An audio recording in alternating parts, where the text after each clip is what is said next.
William, go and fetch more wood for the fire, son.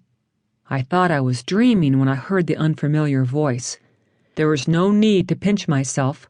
The cuffs of the dress scuffed at my wrists, making me uncomfortable. The teacup I held in my hand clattered against the saucer. "Leanne, are you cold, honey?" I looked up into the eyes of a woman who favored Reagan. My voice came out strained. "No, ma'am." "I strongly suggest that you and Elizabeth reconsider your walk today.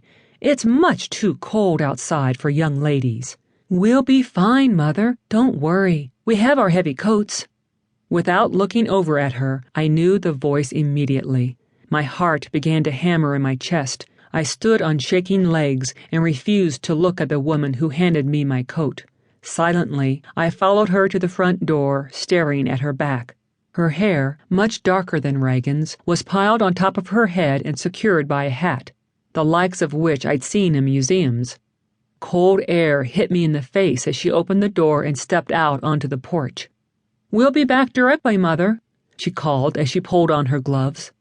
It was only then that I dared to look at her face.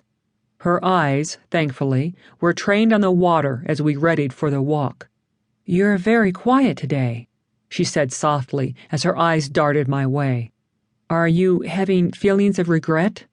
"No, I guess I just don't feel my best today. Maybe it's the cold." I didn't know what else to say. Obvious relief washed across her face. "Let's go then." Her eyes twinkled as she held up her elbow for me to wrap my arm through. Am I dreaming? I wondered, even as the cold air bit at my face. Strolling down the front walk, we came to the dirt road that ran along the coast, packed down by an endless procession of horse-drawn carriages.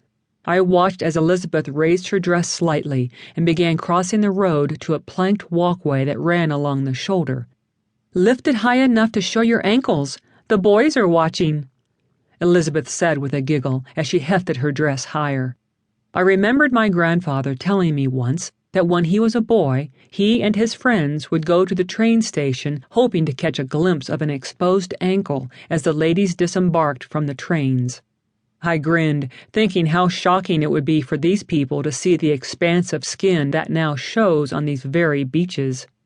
Elizabeth turned and looked at the group of young boys who stood close by. They all tugged their hats low to cover their eyes and looked away, trying to appear innocent. She looped her arm with mine as I joined her on the boardwalk, and we strolled east, turning our backs to the afternoon sun. "I had that dream again last night," Elizabeth said with a shiver. Not knowing how to respond, I simply glanced over and waited for her to continue.